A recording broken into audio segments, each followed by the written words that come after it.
Lesson 20. Vigilance for the Kingdom. We come forth to abide with you because you have asked. We come forth to abide with you because we are a part of you. We exist where you are. We abide as the truth of what you are. Therefore, beloved friends, please well understand that when we reach back into time, into the field of what you call physicality, to create communications with you, we do not come to you from some other location. We come forth unto you from the depth, the heart, the essence of that which mind is, that which love is, that which consciousness emerges from. We come forth from reality, and we join with you in the only place that genuine communication can occur in reality. This can only mean that in those moments when you feel not merely intellectually consider, but when you feel yourself immediately and truly comprehending that which is communicated by the words we choose, in that moment you do not abide in time, you do not abide in illusion, you abide in reality. In that moment there is quite literally no distance between us. We speak here of distance, not just in what you would think of as a physical terms, but there is also no distance between us qualitatively. That is, in that moment when you receive truth. It is not the case that we are above you, beyond you, or have ever gone ahead of you a little.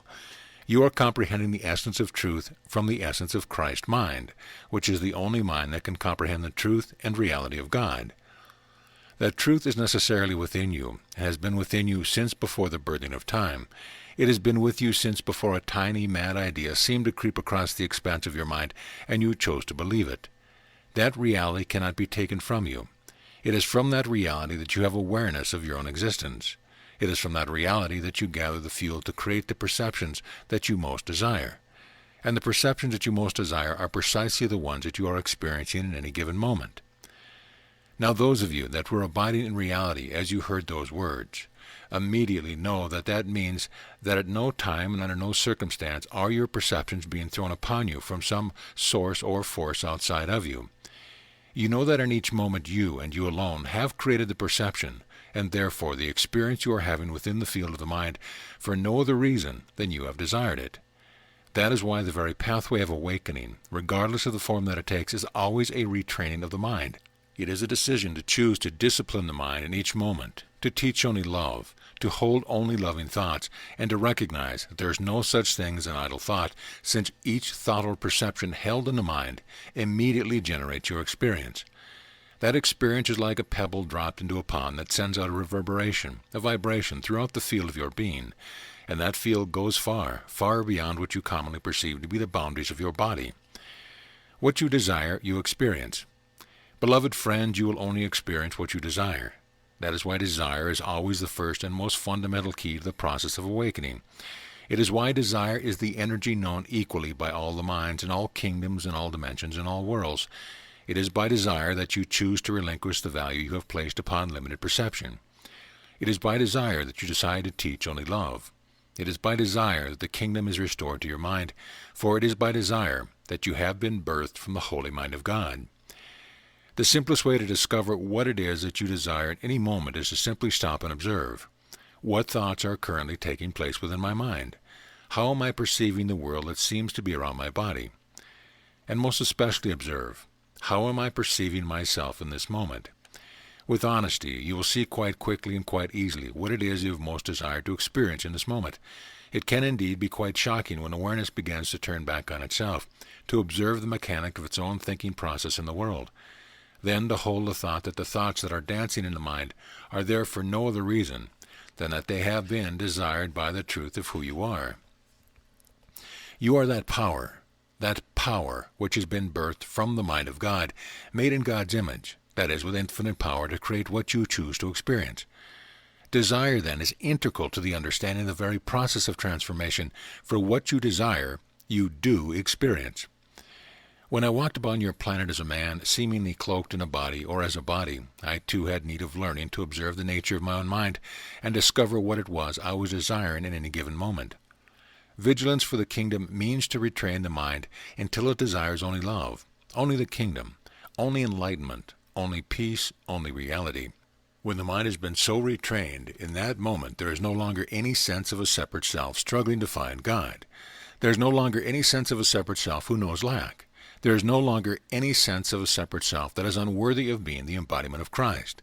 And in that moment, The body can seem to continue, or it could disintegrate. The body itself will be perceived in a very different light. It will no longer be seen as something dense and hard that seems to separate you from your brothers or sisters. It is seen only as a dance of shadow that provides Christ an opportunity temporarily to speak the language of those that believe the body is yet real in order to communicate, and to drop a pebble into the pond that sends a reverberation, a vibration through the body that is emanated and is recognized by everyone, perhaps not accepted but recognized. This is why you've heard many stories, some even related to me, that when a master walks upon the planet, something occurs in the energy field, the mind of those in his or her proximity. There is an energy that is transmitted. It is not that the master changes them. It is that the truth in them is suddenly quickened into at least a very temporary remembrance of what is true.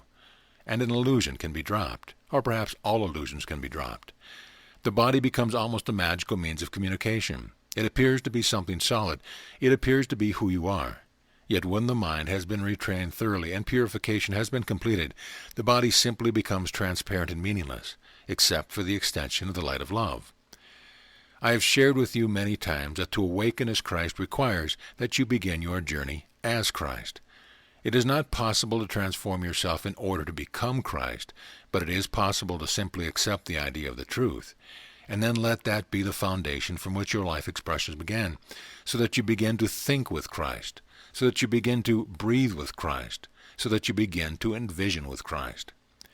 The decision to accept that truth, that is true always.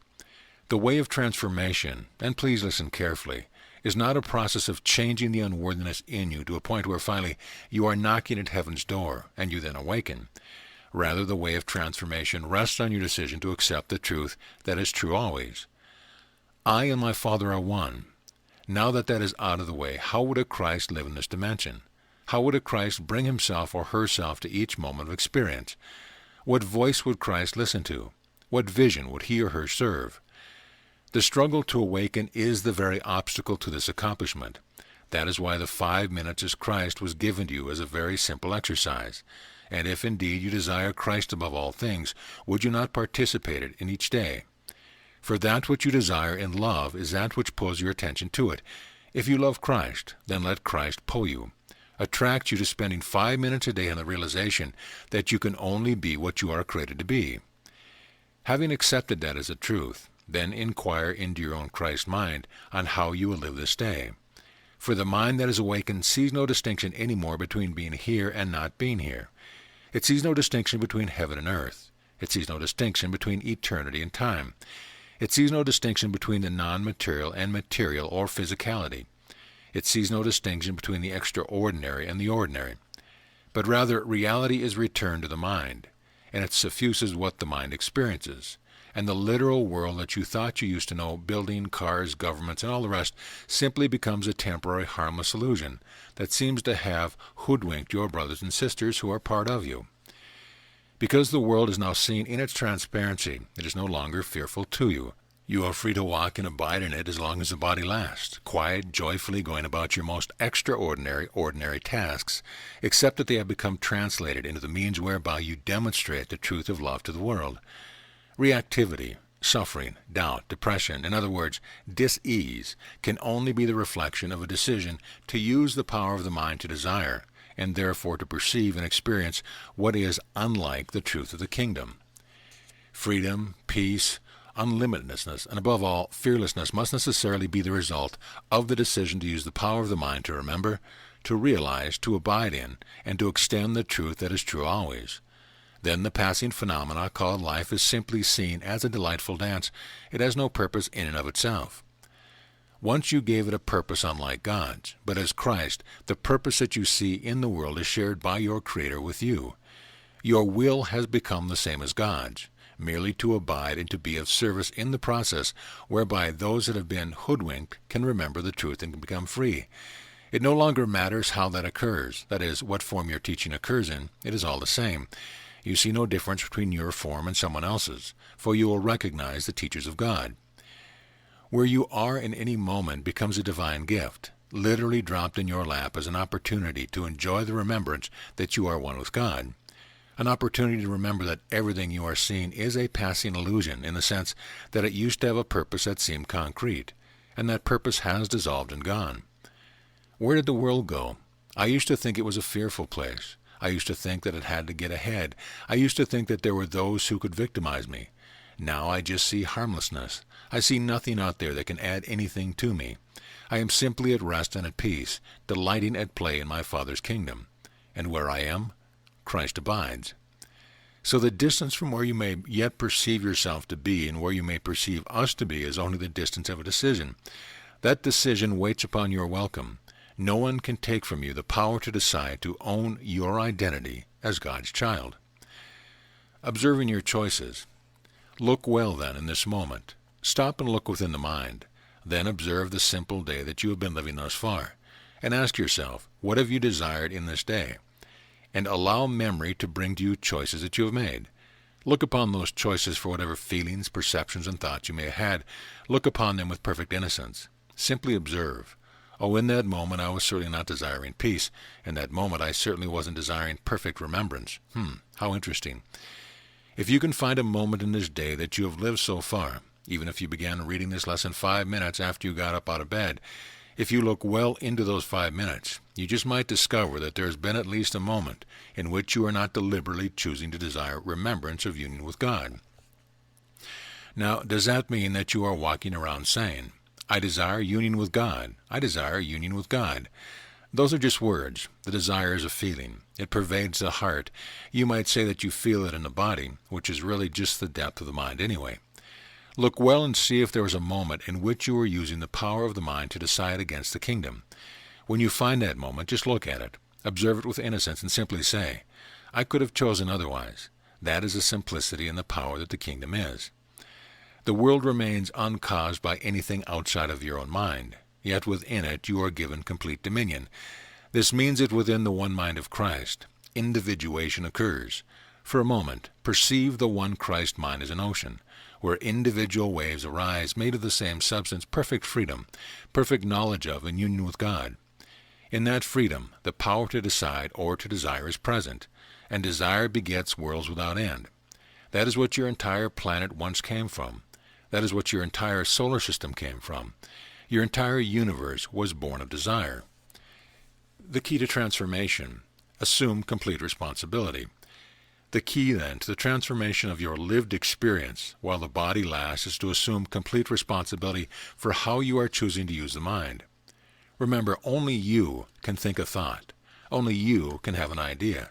That idea cannot enter your domain, over which you have complete dominion, unless you have sent it an invitation. That is simply the way it is. It is a mirror of what God is, infinite and perfect freedom. God simply never deviates from desiring only the extension of love, the birthing of that which is like unto himself, you.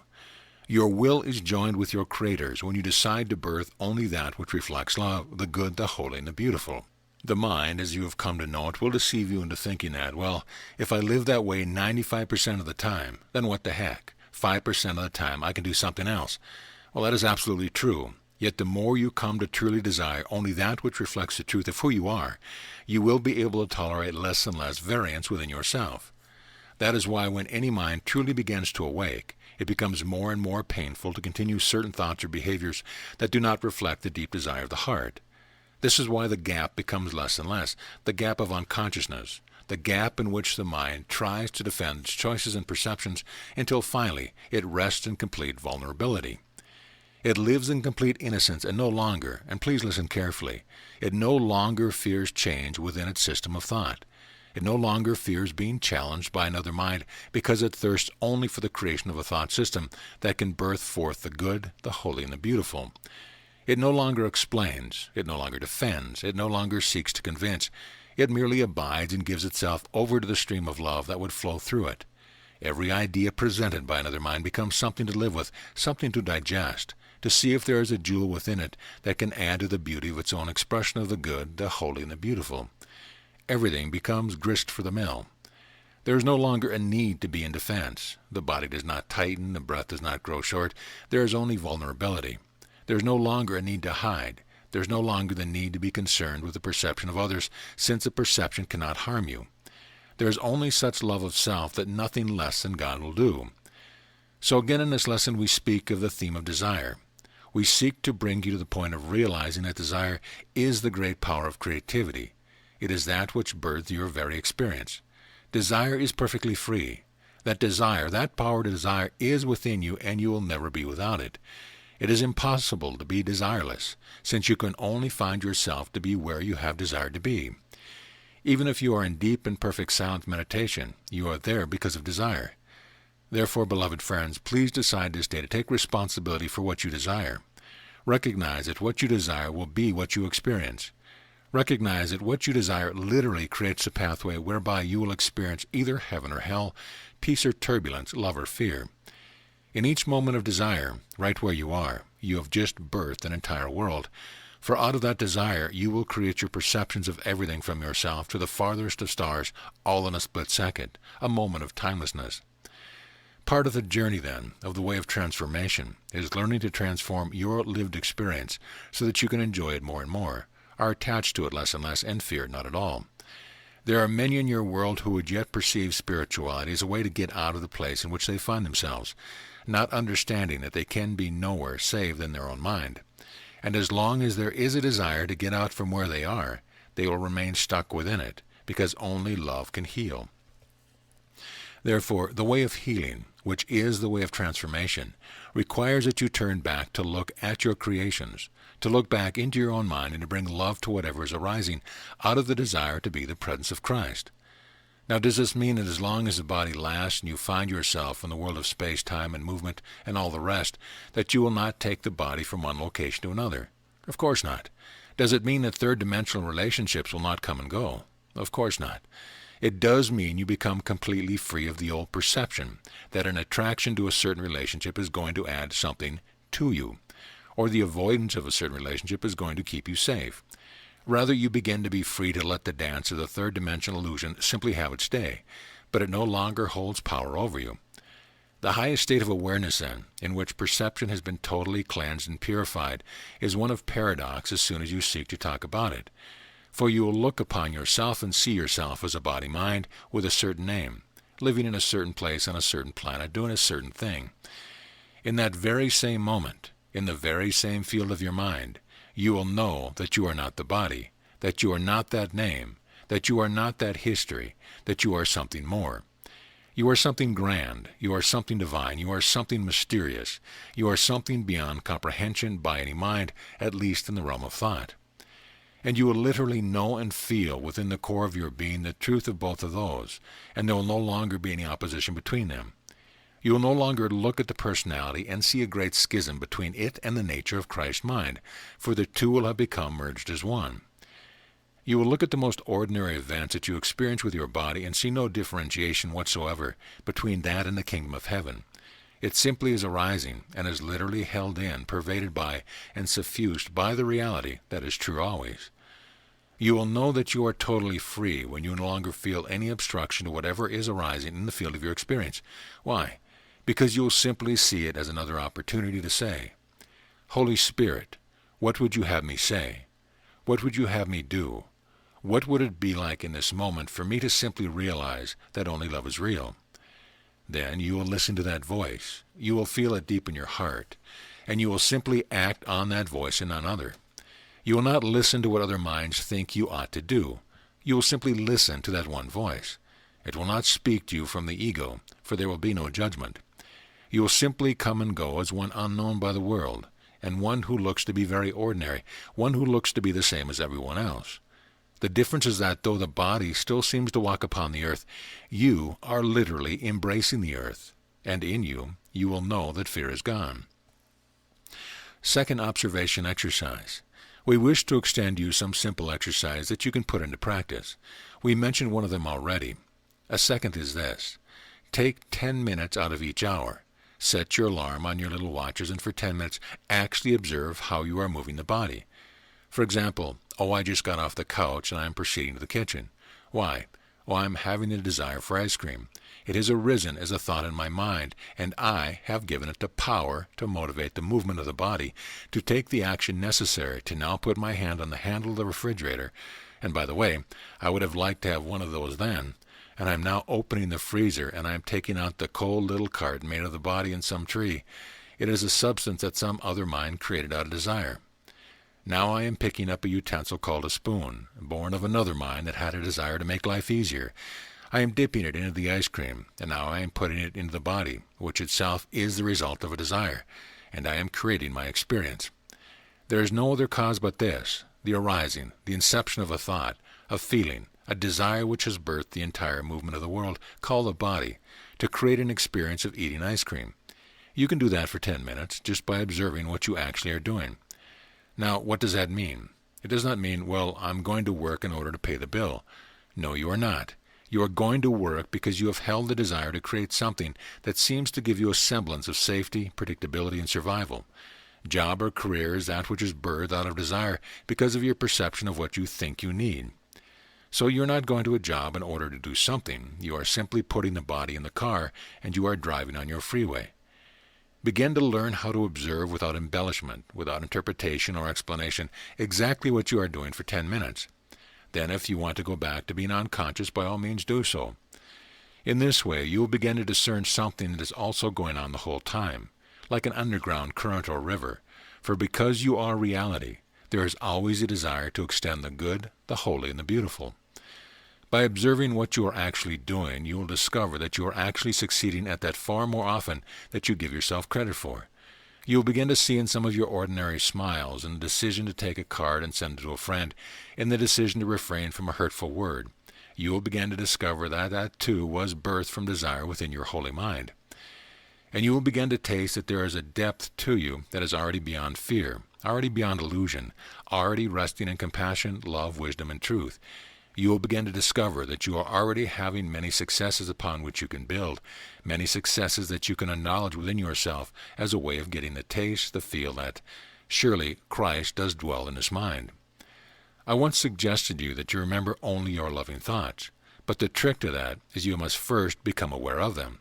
So many became trapped in the depression, anxiety, and insanity of the mind because they put all their energy into perceiving what is amiss and no energy into perceiving their success as Christ.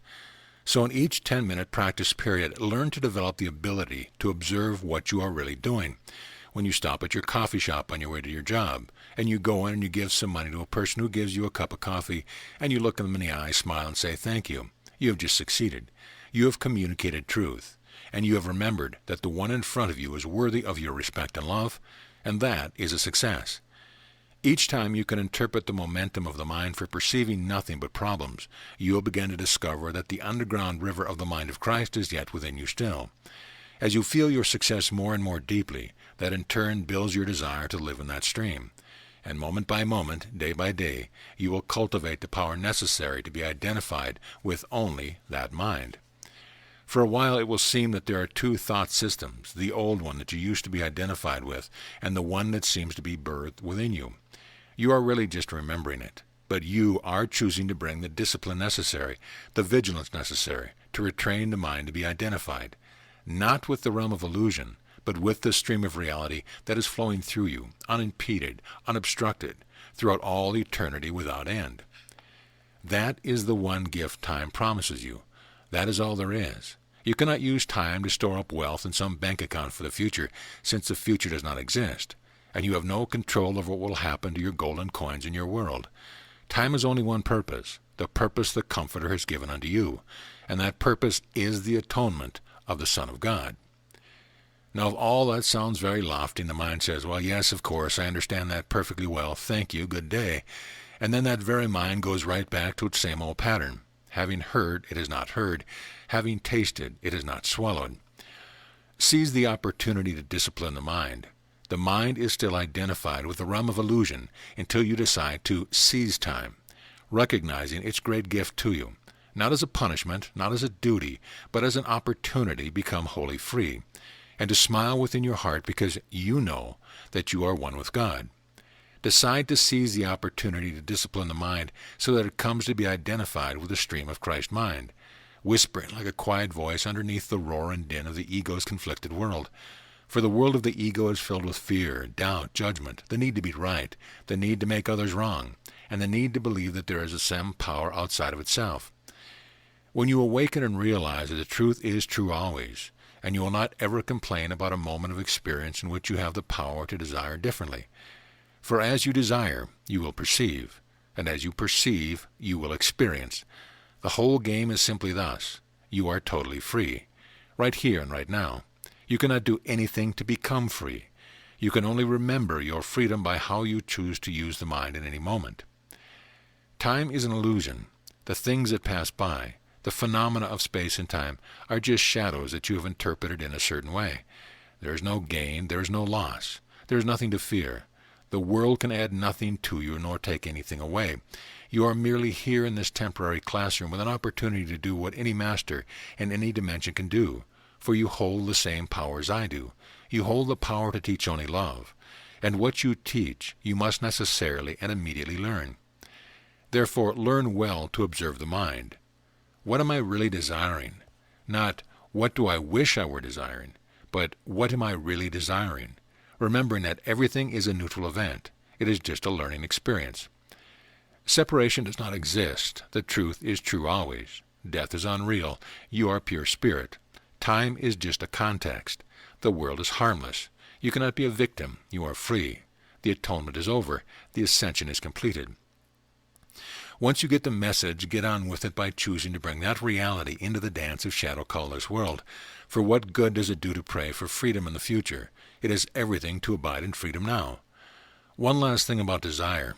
The egoic mind is made up of attraction, aversion, judgment, either acceptance or aversion, or hatred even.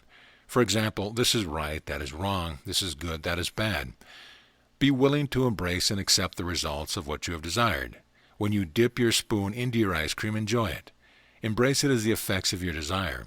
And when you buy an automobile that breaks down, train yourself to embrace it and enjoy it just like the ice cream. Why? For a very simple reason.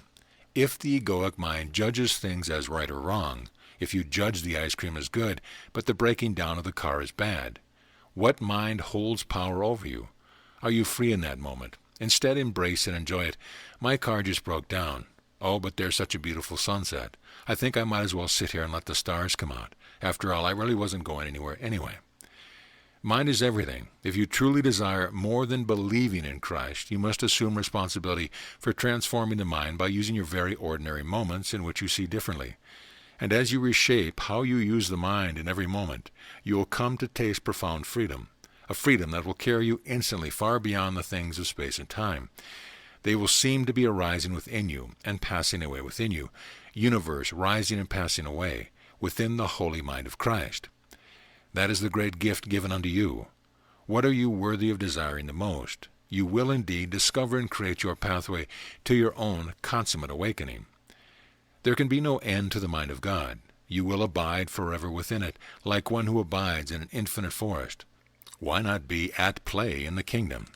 Enjoy your exercise, and as you do them, you will taste a deepening remembrance of truth that is true always. And so be you therefore at peace. And again we extend our thankfulness to you for having set aside the roar and din of the world to abide with us in this way. For you see, communication is the great joy of the aspect of the sonship who chose to come together to delight in remembering the truth. Therefore, it is our delight to create communication devices to join with you. You have a saying in your world, it takes two to tango. Thank you for joining with us in this celebratory dance that remembers the truth. Go then in peace. Amen.